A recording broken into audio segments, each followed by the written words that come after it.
아멘. 우리 박수로 하나님께 영광 돌리겠습니다. 은혜로운 찬양으로 하나님께 영광을 돌린 우리 호산나 찬양대에게도 감사의 박수하도록 하죠. 감사합니다. 네, 우리 양립 앞뒤로 인사하겠습니다. 사랑합니다. 축복합니다. 인사하시죠. 사랑합니다. 축복합니다. 네, 사랑합니다. 축복합니다.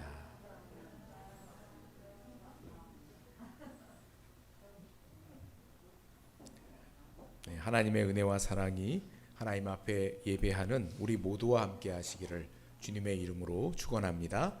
예, 오늘은 믿음, 하나님을 향한 신뢰라는 제목으로 말씀의 은혜를 나누도록 하겠습니다. 살다 보면 하나님이 계시다면 이럴 수 있나, 그런 생각이 드는 경우들이 있어요.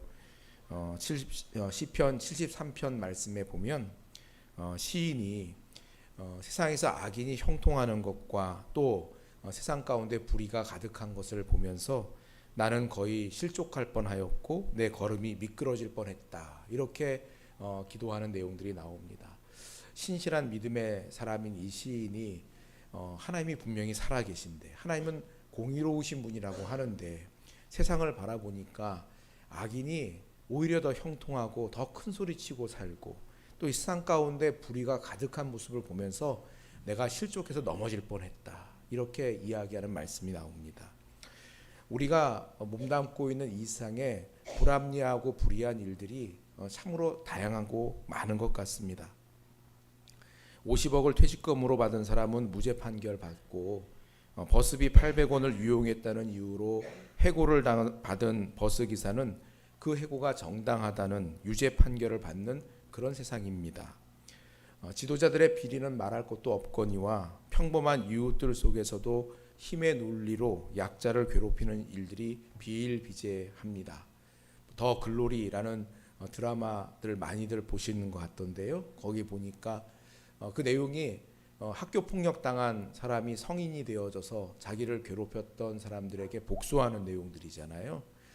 그런 일들이 사실은 드라마상의 문제가 아니고 현실 세계에서 비일비재하고, 드라마와는 오히려 상관없이 그렇게 어려움을 당했던 사람은 계속해서 상처와 트라우마를 안고 살아가고, 가해를 당한 사람은 아무런 근심 걱정 없이 살고 있는 그런 일들이 이 사회 가운데 넘쳐나는 그런 일들을 봅니다.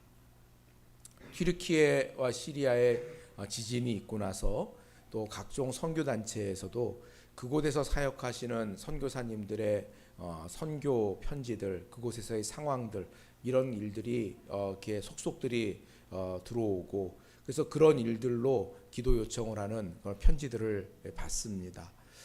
튀르키예에서 사역하시는 어느 선교사님은 그 지역 가운데 지진이 있던 바로 그날 그 지역에 있는 한 믿음의 그 튀르키예 현지에 있는 사역자에게 전화를 했는데 전화를 안 받아요.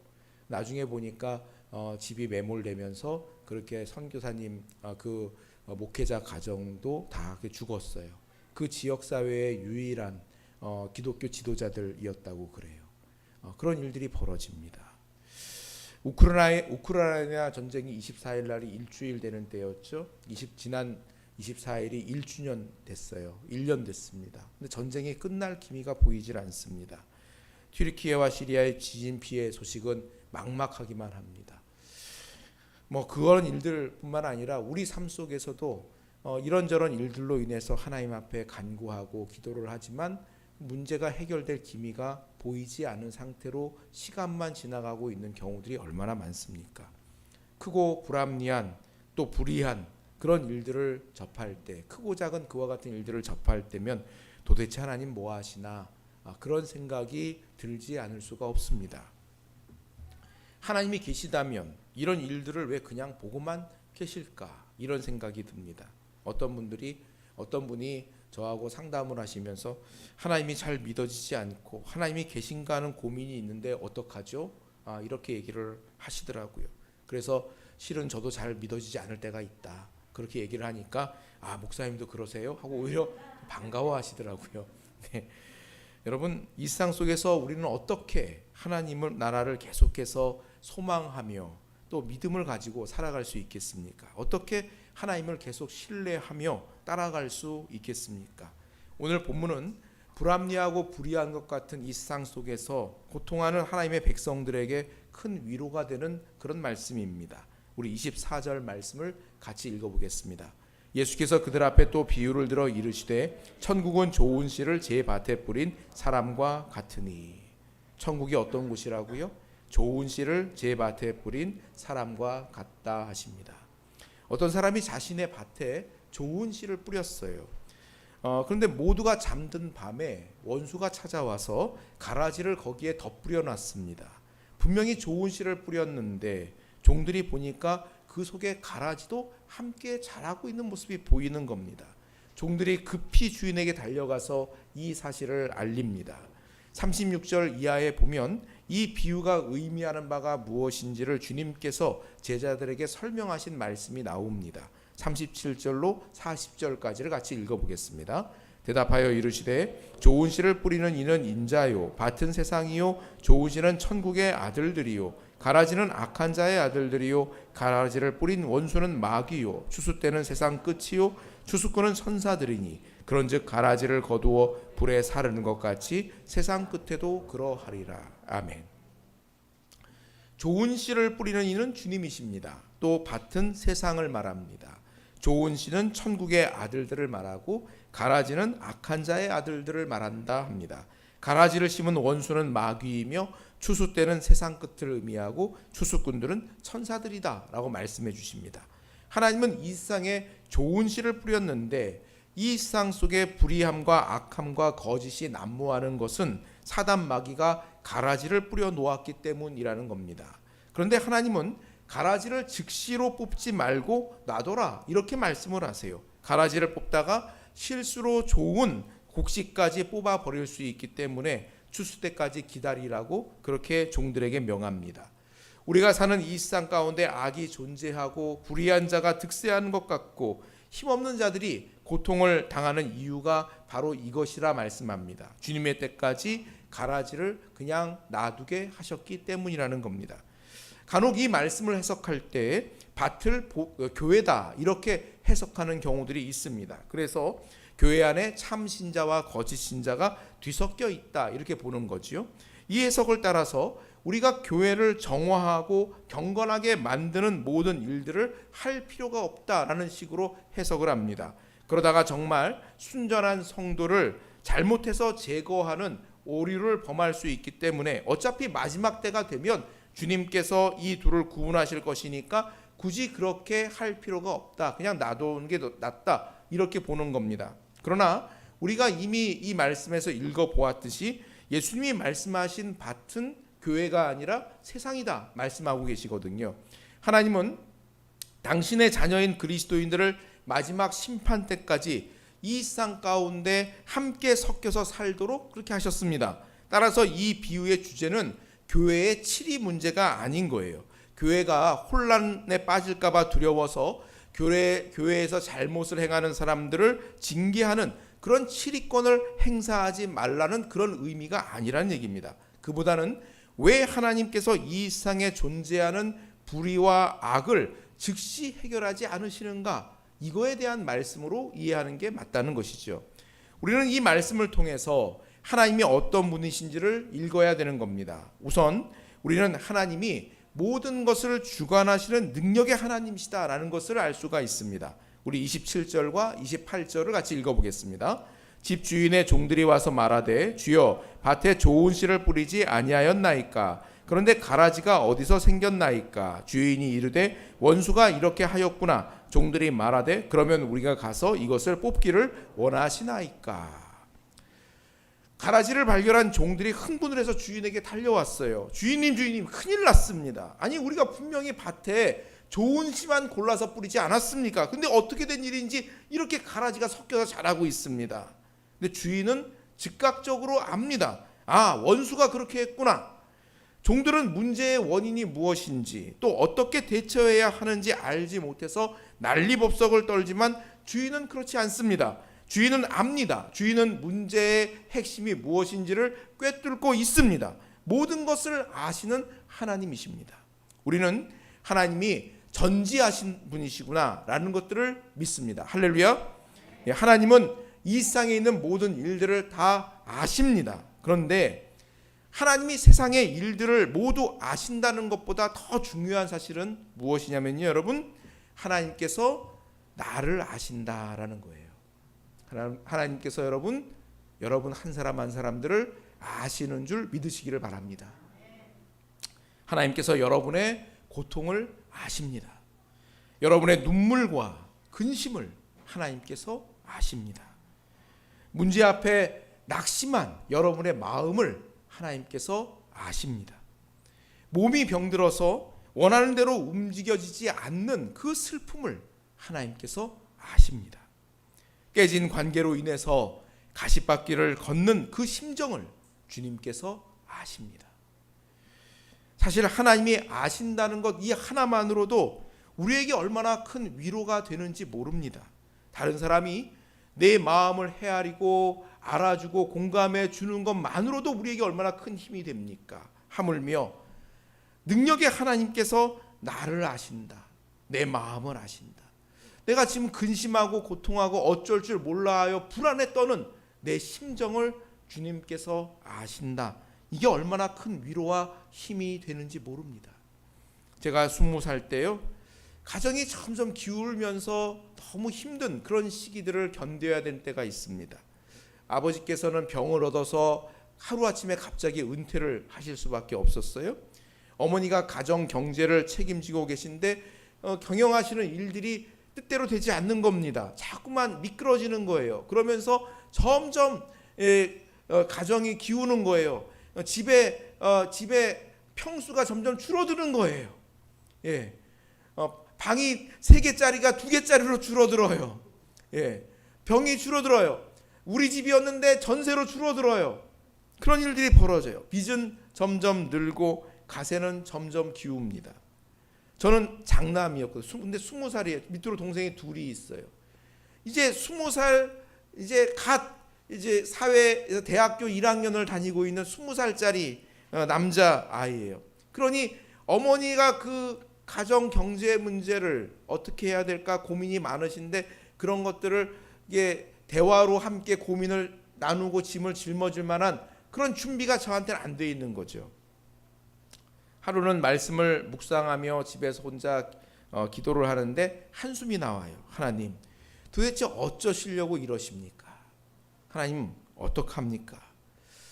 아버지는 아파서 이렇게 누워 계시고 빚은 너무 많고 또 그런 문제들을 어떻게 풀어가야 될지 어머니는 전혀 어떻게 해야 될지 모르시는 것 같은데 어떻게 풀어가야 할지 잘 모르겠습니다. 기도라기보다는 그냥 넋두리를 하나님 앞에 하는 거예요. 탄식을 하는 거죠. 한탄을 하는 겁니다. 그렇게 한참 하나님 앞에 답답한 마음을 쏟아내고 있는데 하나님께서 제 마음 가운데 말씀하시는 것 같아요. 강문아, 염려하지 말아라. 내가 안다. 내가 너의 가정을 알고 있다. 주님께서 그 은밀한 소리로 제 안에 그렇게 말씀을 하세요. 그 한마디 말씀이 제 마음에 들리는데 갑자기 밀무가 같이 밀려오는 평안이요, 제 마음 가운데 제 마음에 가득해지더라고요. 그 한마디 말씀을 듣고 그렇게 한참을 엎드려서 혼자 울면서 기도했던 그런 순간들이 있었어요. 하나님께서 내가 그 문제 어떻게 풀어줄게, 내가 그 문제 이렇게 풀어줄게, 이렇게 말씀해 주신 게 아니에요. 그렇게 하나님께 은혜를 입었지만 그 이후로도 10년, 20년 세월 동안 그 가파르게 떨어져서 바닥을 찍고 올라오기까지 한참 시간이 걸려요. 주님께서 저한테 야, 너 그 문제 내가 이렇게 해결해 줄게, 동쪽에서 의인 한 명을 보내서 이렇게 해줄게, 이렇게 말씀해 주신 게 아니에요. 다만 내가 너를 알아, 내가 너의 가정을 보고 있어, 이렇게 말씀을 하시더라고요. 하나님께서 고통으로 신음하는 우리 가정을 보고 계시고 알고 계시는구나. 그 한마디 말씀에 제 안에 있던 응어리가 풀어지더라고요. 그리고 두려운 마음이 바뀌더라고요. 하나님께서 아시는구나. 하나님께서 보시는구나. 하나님께서 저와 여러분들을 아시는 줄 믿으시기를 바랍니다. 더 나아가서 오늘 우리는 이 말씀을 통해서 하나님의 아버지의 마음도 봅니다. 우리 29절 말씀을 같이 읽어봅니다. 주인이 이르되 가만두라. 가라지를 뽑다가 곡식까지 뽑을까 염려하노라. 원수들이 가라지를 뿌려서 그렇다면 가라지 뽑아버릴까요? 종들이 주인에게 물었는데 주인이 아니라는 겁니다. 그냥 둬라. 가라지를 뽑다가 곡식까지 뽑을까 염려되는구나. 그냥 놔둬라 이거예요. 아니 이런 경우가 어디 있습니까? 가라지를 빨리 뽑아야 영양분이 엉뚱한 곳으로 흘러가지 않고 그래야 좋은 곡식을 많이 맺을 것 아니겠어요? 그게 농사의 상식입니다. 근데 주인은 그냥 두래요. 이상한 농법을 얘기하고 계세요. 그냥 둬라. 가라지를 뽑다가 실수로 곡식을 뽑는 일이 있어서는 안 된다. 이렇게 말씀을 하세요. 이 말씀을 통해 우리는 아버지 하나님의 아버지의 마음을 봅니다. 한 사람도 잃지 않고자 하시는 우리 한 사람 한 사람 하나님의 자녀 한 사람도 잃고자 하지 않으시는 세밀한 아버지의 마음이에요. 농부는 얼마나 많이 생산량이 얼마나 많냐 이거의 기준 아닙니까? 농사를 하면서 성공적인 농사는 얼마나 생산량이 풍성했느냐 얼마나 좋은 곡식을 얻었느냐 이거 아닙니까? 근데 우리의 아버지 되신 하나님의 농사법은 그게 아니라는 거예요. 마땅히 거둬야 되는 그 한 사람 한 사람을 하나도 잃지 않고 거두는 게 목적이지 생산량이 얼마나 많으냐 이게 아버지의 목적이 아니시라는 거예요. 히브리서 13장 5절 말씀을 같이 한번 읽어봅시다. 그가 친히 말씀하시기를 내가 결코 너희를 버리지 아니하고 너희를 떠나지 아니하리라 하셨느니라. 아멘. 하나님은 당신이 택한 백성 한 영혼도 잃지 않겠다 말씀하십니다. 결코 버리는 일도 없다고 하십니다. 하나님의 사랑에서 끊을 수 있는 것이 하늘 위에도 땅 아래에도 이 상 어디에도 없다고 하십니다. 하나님의 견고한 사랑의 손길로 저와 여러분들을 붙드시겠다 약속하십니다. 여러분 두려움은 하나님께서 나와 함께 하신다는 것을 알고 믿을 때 그 두려움을 이길 수 있습니다. 때문에 하나님께서는 결코 자녀를 떠나지 않으시고 버리지도 않으시는 임마누엘의 하나님이 되시겠다고 거듭 약속하십니다. 하나님께서는 이 약속을 천사를 통해서 하시는 것도 아니고 선지자를 통해서 대언하게 하시는 것도 아니고 그가 친히 말씀하시기를 하나님께서 친히 말씀하셨다 말씀하십니다. 여러분 원래 이 말씀은 모세의 뒤를 이어 이스라엘 백성을 인도해야 할 사명을 맡았던 여호수아에게 하셨던 말씀이에요. 가나안 땅에 입성하기 전에 새로운 지도자로 임명받은 여호수아는 두렵고 떨렸습니다. 수많은 이스라엘 백성들을 인도하여서 앞에 펼쳐진 요단강을 건너가야 되고 미지의 땅인 한 번도 들어가 보지 못한 가나안 땅을 점령하고 차지해야 되는 거예요. 그 땅은 이미 40년 전에 12명의 정탐꾼들이 정탐을 하고 온 땅이에요. 하나님이 약속하신 대로 과연 그 땅은 적과 꿀이 흐르는 땅이 맞는데 안타깝게도 그 땅에는 거인 족속인 아낙 족속이 차지하고 있는 땅이라는 겁니다. 그래서 우리는 이길 수가 없다는 거예요.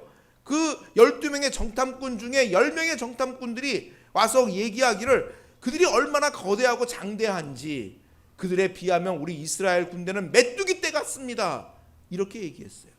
사실 객관적인 전투력을 비교해 보면 아마 그 말이 맞을 거예요. 그래서 40년 전에는 두렵고 떨리는 그 믿음이 없음으로 말미암아서 이스라엘 백성들이 하나님을 원망하다가 그만 쫓겨나와서 40년을 광야에서 방황했던 것 아닙니까? 그리고 다시 40년이 지나서 지금 요단강을 건너서 그 가나안 땅에 들어가려고 준비를 하고 있는 그런 상황입니다.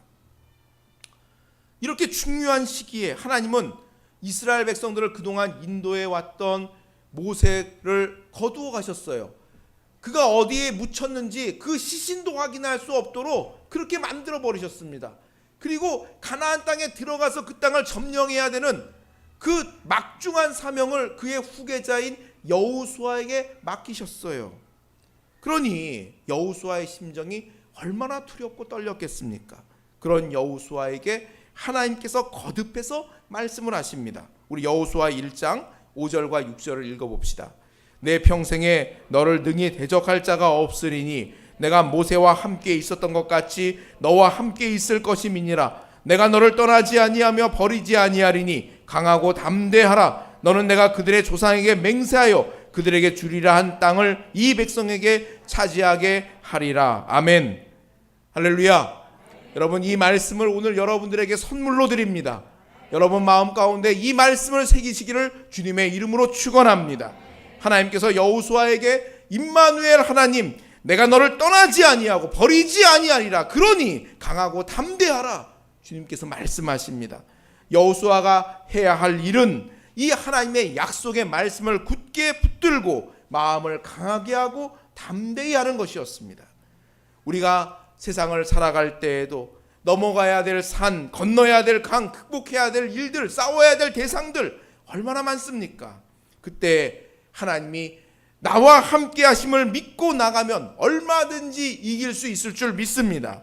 사실 이스라엘 백성이 애굽의 노예에서 해방되어져서 가나안 땅 앞에 오기까지 그 긴 여정 동안 그들이 의지할 수 있었던 분은 오직 하나님밖에 없었어요. 하나님 의지하여서 그 모든 여정을 승리함으로 올 수가 있었던 겁니다. 우리 역시 죄의 노예에서 해방되어 하나님의 백성으로서 하나님의 나라에 들어갈 때까지 그 모든 순례의 여정길 오직 의지할 분 하나님이신 줄 믿으시기를 바랍니다. 이스라엘과 함께 하셨던 그 하나님께서 오늘 저와 여러분들에게도 임마누엘의 하나님이 되어주시겠다고 약속을 하십니다. 하나님께서 나를 굳건히 붙잡아 주시겠다 말씀하십니다. 그러니 여러분 두려움을 이기시고 승리하는 저와 여러분을 다 될 수 있기를 주님의 이름으로 축원합니다. 하나님은 한 영혼도 잃지 않겠다 약속하십니다. 오늘 말씀 속에서 하나님은 어떤 분이십니까? 모든 것을 꿰뚫어 알고 계시는 하나님이십니다. 나를 아시는 하나님이에요. 또한 믿는 자 한 사람도 잃지 않겠다고 약속하시며 우리 한 사람 한 사람들을 소중히 대하시는 하나님 아버지이십니다. 그런 하나님을 아는 성도는 그 성도의 합당한 반응은 바로 믿음입니다. 하나님을 향한 신뢰로 나아가는 겁니다. 원치 않는 가라지 때문에 여러분 낙심하지 마시기를 바랍니다. 여러분 흥분하여 어쩔 줄 몰라 하는 종들과는 달리 주인은 평온하고 어찌 보면 태어나기까지 해요. 왜요? 그 나중 결국을 이미 주인은 다 알고 있기 때문입니다. 우리 30절 말씀을 같이 읽어보겠습니다. 둘 다 추수 때까지 함께 자라게 두라. 추수 때에 내가 추수꾼들에게 말하기를 가라지는 먼저 거두어 불사르게 단으로 묶고 곡식은 모아 내 곡간에 넣으라 하리라. 또 41절로 43절도 읽어봅니다. 인자가 그 천사들을 보내리니 그들이 그 나라에서 모든 넘어지게 하는 것과 또 불법을 행하는 자들을 거두어내어 풀무불에 던져 넣으리니 거기서 울며 이를 갈게 되리라. 그때의 의인들은 자기 아버지 나라에서 해와 같이 빛나리라. 귀 있는 자는 들으라. 아멘. 마지막 추수 때에 알곡은 모아 곡간 안에 또 가라지는 거두어 땔감으로 쓰겠다 하십니다. 마지막 때에 불법을 행하는 자는 심판을 당하고 하나님의 백성은 하나님의 나라에서 해와 같이 빛나겠다 말씀하십니다. 이 세상에 사는 동안 하나님의 나라를 앙망하며 어려움 중에도 말씀을 지켜가는 것들이 이게 도대체 무슨 의미가 있나? 내가 이렇게 몸부림치며 애쓰며 사는 게 무슨 의미가 있고 이게 무슨 결과를 가져올까? 그런 회의가 찾아올 때가 있습니다. 아무리 열심히 노력해도 가정은 변화되는 것 같지 않고 또 아무리 열심히 일을 해도 우리의 상황은 달라진 것 같지가 않으며 사회에서도 아무런 영향을 미치지 못하는 것처럼 그렇게 보이는 순간들이 있습니다. 그러나 적은 누룩이 가루 소마를 부풀게 하고 작은 겨자씨 한 알이 나무로 자라서 새들이 깃드는 그와 같은 것이 하나님의 나라라고 말씀하는 것처럼 하나님의 나라는 어느 순간 우리 앞에 그렇게 다가와 있을 것입니다. 매일 매 순간 하나님의 선하신 뜻을 지켜가려는 우리의 작은 그 순종과 헌신들을 통하여서 눈에 보이지 않던 하나님의 나라가 우리 앞에 성큼 다가오게 되는 날이 분명히 있다는 것을 오늘 말씀은 우리들에게 가르쳐 줍니다. 때문에 우리가 선을 행하되 낙심하지 말지니 피곤하지 아니하면 때가 이름에 거두리라. 할렐루야. 네, 때가 되면 거두는 역사가 있습니다. 주님께서는 하나님의 신실하심을 믿으라 하십니다. 일상의 불의함과 그 불합리 속에서 일어나는 일들을 하나님께서는 모두 알고 계신다 하십니다. 그러나 주님께서는 인내하고 계십니다. 가라지를 뽑다가 잘못하여서 좋은 곡식을 훼손하는 일이 있어서는 안 되기 때문이라 하십니다. 그리고 마침내 하나님의 때에 하나님이 원하시는 그 때가 되면 하나님의 공의와 뜻을 온전히 이루시겠다 말씀하십니다. 그 하나님을 신뢰하라 하십니다.